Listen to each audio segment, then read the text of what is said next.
To know who you are is the beginning of your ability to know God and those around you.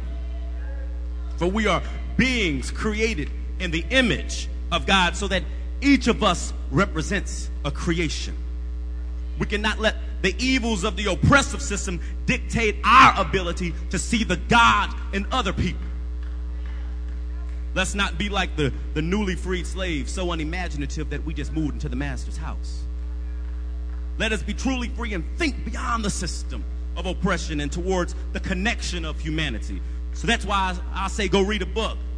Go visit somewhere. Go talk to somebody older than you, younger than you, see a play. These are chances to start assessing the questions that can be a constitutional system of values that dictate the laws by which we govern our lives on a daily basis. So then the first question I ask is, what is truth? What is truth? This is a question that you should be asking yourself constantly. And again, I shy away from answers because the reliance on them often moves to dogmatic thinking. Truth. Well, I'm not going to define truth for you, but I will tell you a story. There was once a battleship cruising at night. And then this battleship, it sees a light out there that it thought was coming from the darkness as it spanned the water. And the battleship sent out a message. It says, "Please move immediately." There was no response. So then the battleship says it again. "Please move immediately. Ahora." That means right now. Again, no response. And then the battleship says one more time. It says, "Move right now. I am a battleship." And the response came, "I'm a lighthouse and I'm not going anywhere."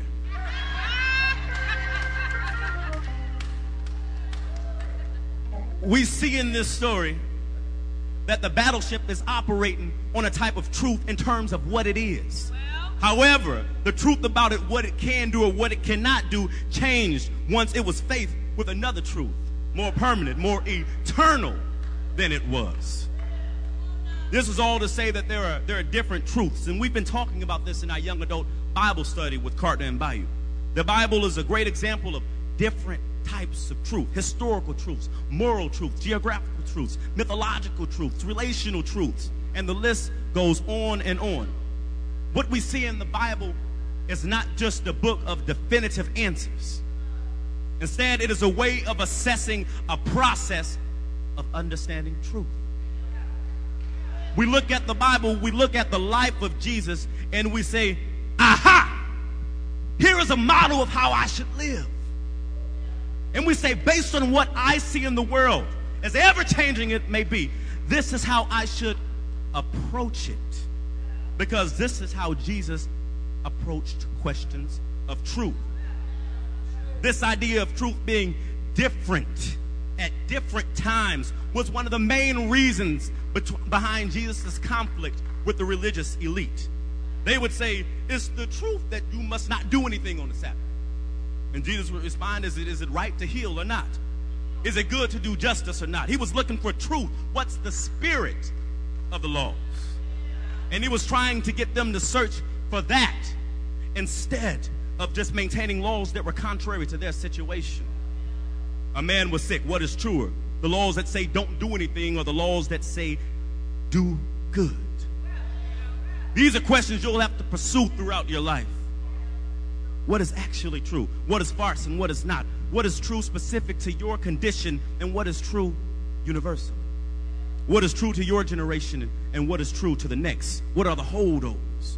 What is true to somebody living in Detroit versus somebody living in Atlanta? What truths do we have in common? By not merely dogmatically clinging to answers and exploring truths, you have the chance to operate on ideas and through actions do far-reaching good in your community and the world. Let's talk about beauty. What is beauty? We often talk about beauty with regard to how something looks, right? We're talking about inner beauty, outer beauty. But what is beauty? I'm not talking about something or somebody being fine. I'm not talking about something looking good or handsome or flashy or nice looking. I'm talking about beauty. What is beauty? Again, I don't have an answer for you, but I do have a story for you. Now, in Oscar Wilde's novel, The Picture of Dorian Gray, he tells the story of this young man who was painted and told that he is very beautiful. And he decides that he wants to stay this way forever. So he makes a Faustian deal of sorts and sells his soul so that the picture of him will age and that he can remain youthful and, in his mind, beautiful. Time goes on and he lives, by all accounts, a sinful and hedonistic life. He realizes one day that indeed the picture has become ugly and representative of the life he has lived. Furthermore, in an attempt to make amends, he stabs the picture, a move that kills him. The picture returns to its original form, and he turns into a revulsive form. And as he lay there dead, he was unrecognizable to his servants. Beauty is soul touching. It goes beyond the nice, the extraordinary. It moves to the soul. Beauty, I believe, is the expression of truth. Specific or universal, big or small, beauty is the manifestation of truth. The point in which we experience truth. There is no distinction between inward and outward beauty, as the picture of Dorian Gray illustrates. They are both intrinsically looked. Now, I'm not talking about being pretty. I'm talking about beauty. The way you feel when you see a piece of art that exhibits truth.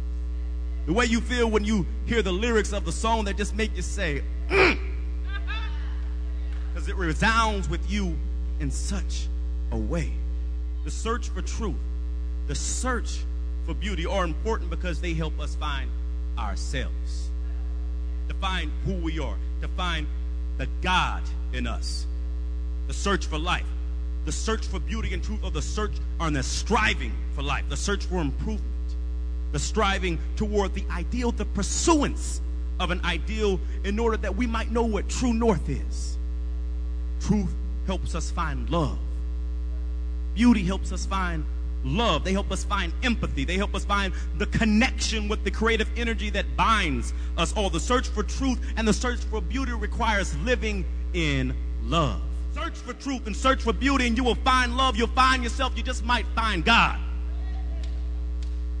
The last question, the most important question, is what if? Somebody say that with me. What if? In his book, An Act That Prepares, Konstantin Stanislavski talks about the magic if.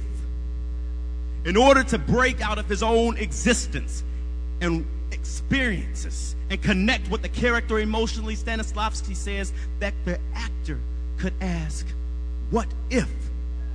In order to transcend to a different level. Asking what if could open up an entirely new world. It could lead them to new truths and new beauties and new possibilities. The question, what if? Like a lot of our technology is morally neutral. It can be used for good and for bad. That is why I first caution you to explore beauty, to explore truth, and then base your question of what if on that framework. You can pursue wrong just like you can pursue right. You can pursue destruction just like you can pursue creation. You can pursue growth just like you can pursue stagnation. What does that even mean? Because what's right in one generation can be wrong in the next. What's wrong to one culture can be right to another. There's a time, a season for everything, my Bible tells me, and there are things that need to be destructed, whereas sometimes creation is necessary. There are times for growth when sometimes growth can be debilitating. So the search for truth and not reliance upon it is necessary. And this brings us back to our original story and the basis of today's topic. The canary is not human. The power of what if. The canary is representative of people whose sensitivity to these harmful situations show broader destruction to come in society. This whole analogy is predicated on the fact that the miner sends the canary into danger and the canary goes. But as we all know, the canary is not human.